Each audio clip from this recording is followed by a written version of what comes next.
Hey guys, in this video we're gonna talk about how you can buy Prime membership on Amazon. But before we begin, make sure to hit that subscribe button down below. It really helps me out. Alright guys, so first of all, open up your Prime Video application on your mobile device and make sure you're logged in with your right account. After setting up your account completely, then you'll be redirected to your account's homepage. Now just tap on the profile icon at the top right corner, select the gear settings icon at the top right corner,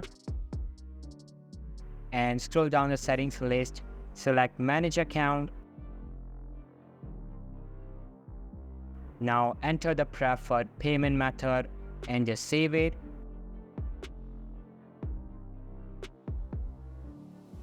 After that, go over to manage wallet tab, select the payment method and then select the preferred membership from the list of available options and you're done.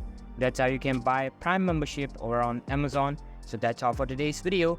Hope you liked the video. I'll be meeting you in the next one. See you soon. Bye.